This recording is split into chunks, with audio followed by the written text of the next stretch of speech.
You are listening to Shaun of the South podcast, brought to you by Food City, fresh, local, and full of flavor. From certified Angus beef and locally grown produce to fresh sushi, wings, and Dietz and Watson deli meats, Food City has it all, ready to go. Enjoy curbside pickup, full-service floral, and pharmacies that accept thousands of insurance plans and benefit cards. Earn fuel bucks and save at any Gas and Go fuel center, because nobody does food like Food City. Find your nearest store at foodcity.com.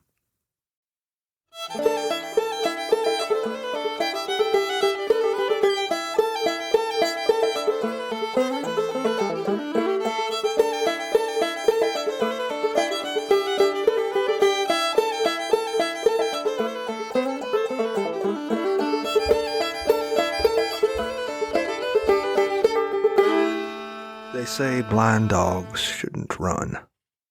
Namely because you can't run when you're a blind dog. You might run into stuff. There's just too many dangers. It's scary. Even if your owner takes you to a big park where there are no obstacles, only a big green field, you still can't run wide open. There's just too many variables. What if you collide with a park goer? What if you get disoriented and run in the wrong direction and head straight into traffic? What if you outrun your owner and then, you're on your own? Your owner, your dad. He's your security blanket. You can't be without him. So mostly, you live a blind life without running. You walk everywhere very carefully. You have the house mapped out in your head. You know how to move up and down the stairs. You know how to use your nose the same way a blind person uses a cane. But under no circumstances will there ever be any running. It's simply too frightening. Still, here's the thing. You're a dog. You've got this huge part of your genealogy that is saying constantly, we need to run. Your biology is always screaming at you. That's part of being canine. Your physiology is always perpetually barking important messages to your conscious mind. Messages like, we need to eat our second breakfast. Or, we must drink out of the toilet even though we have a perfectly acceptable water bowl which is kept replenished by our mom with distilled water that is free of fluoride and purchased directly from the supermarket. Or, we must refer to ourselves in the collective tense and speak in all caps. But because you're a dog, this is just normal, because this is just how dogs are. So it sucks being blind. There's no other way to say it. Because when your canine brothers and sisters go outside, they are seized by the lizard brain urge to run, and they can do it. They bolt out the back door, into the yard, and you can hear them having so much fun, getting the energy out of their system. But you can't join in. You just stand back and listen to them enjoy themselves. You wish very much that you had your vision. Wishing is a lot like praying. People don't think dogs can pray, but those people do not know dogs. Because dogs have desires, and dogs silently wish for stuff, earnestly hoping these things come true, and that is basically prayer. Right now, your main prayer is to get outside into that big old world and run.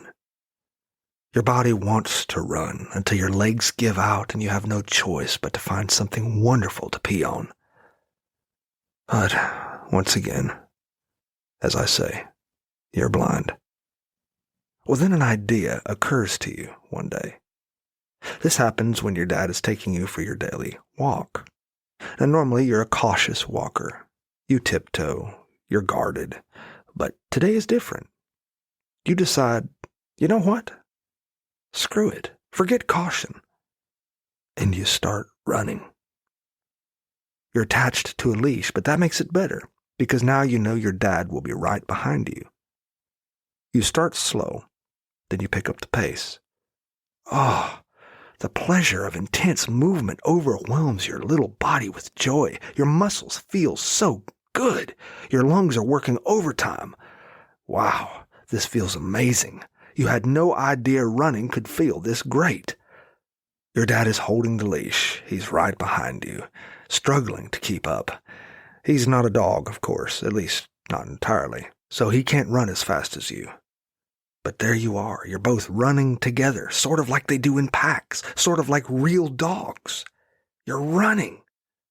And that's exactly what your dad is saying behind you. You're running, Marigold, you're running. And you can tell he's surprised at your newfound bravery. So you get so excited, you run even faster, just to show him that you can. And when you reach the top of the hill, when your dad is out of breath from following behind you on his leash, you feel something inside. It's a feeling people say dogs can't feel, but oh, they can. It's pride. It's a fullness of the heart, a joy that animates the depths of your spirit. They say blind dogs shouldn't run, but oh, how they turned out to be so wrong.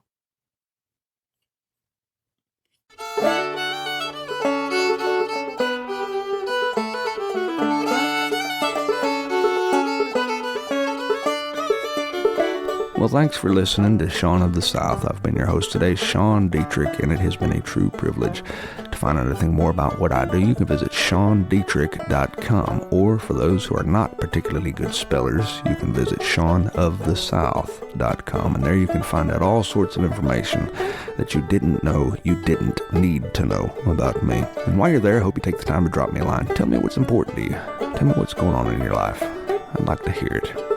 And in case anyone hadn't told you today already, I love you. Now go say that to somebody else. Have a great day.